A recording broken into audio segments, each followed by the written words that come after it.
ஒரு ஊரில் பணக்காரர் ஒருத்தர் இருந்தார். அவரோட பொண்டாட்டி ஒரே வாயாடி, பத்திரகாளி. அவரோட கடுமையான சொற்களை தாங்க முடியாமல் அவளையும் தன்னோட 3 மகன்களையும் விட்டுட்டு அவர் சன்னியாசியாகி எங்கேயோ போயிட்டாரு. மூத்த மக கல்யாணம் பண்ணிட்டு தன்னோட மனைவியை அழைச்சிட்டு வந்தா.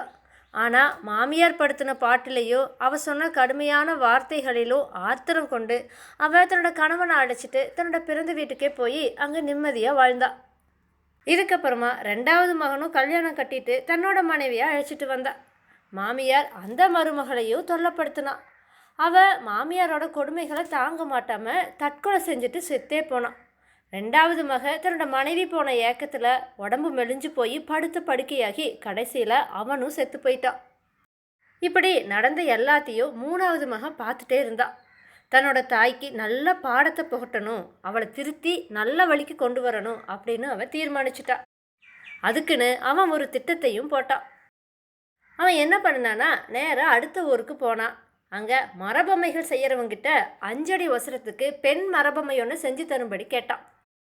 அந்த பொம்மை தயாரானதும் அதை ராத்திரியில் எடுத்துகிட்டு வந்து தன்னோட வீட்டுக்கு பக்கத்து வீட்டில் ஒரு அறைக்குள்ளே வச்சு பூட்டிட்டான்.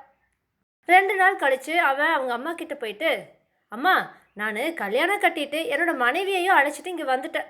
அவள் இங்கே வர பயப்பட்டா, அதனால் அடுத்த வீட்டை வாடகைக்கு எடுத்துட்டு அவளை அங்கேயே இருக்க சொல்லிட்டேன்னு சொன்னான். அதை கேட்ட அவங்க அம்மா, ஓஹோ, இவன் அவனோட பொண்டாட்டியை இங்கே விட்டு வைக்காம அடுத்த வீட்லேயே குடித்தனம் வச்சிருக்கா, அவளை மட்டும் விட்டு வைப்பனா என்ன செய்யறோம் பாரு அப்படின்னு மனசுலேயே நினச்சிட்டா. மறுநாள் தன்னோட மக அடுத்த வீட்டை பூட்டிட்டு போகிறத அவள் பார்த்துட்டா.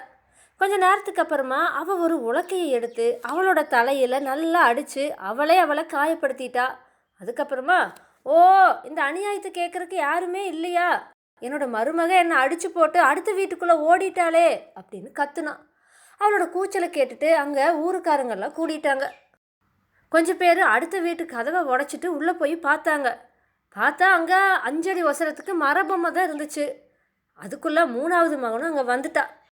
அவன் சிரிச்சுட்டு, இங்கே பாருங்க, இதுதான் என்னோட பொண்டாட்டி, எங்கள் அம்மாவோட மருமக, எல்லாரும் பார்த்துட்டீங்களா அப்படின்னு கேட்டான். அதை கேட்டுட்டு ஊருக்காரங்கெல்லாம் கொல்லுன்னு சிரித்தாங்க. அவங்க அம்மா அவமானம் தாங்காமல் அப்படியே தலை குனிஞ்சு போனான். கொஞ்ச நாள் கழித்து அந்த 3வது மக உண்மையாகவே ஒரு பொண்ணை கல்யாணம் கட்டிட்டு வந்தா. அவங்க அம்மா அந்த பொண்ணை கொடுமைப்படுத்தாமல் அன்பாக நடத்தினான்.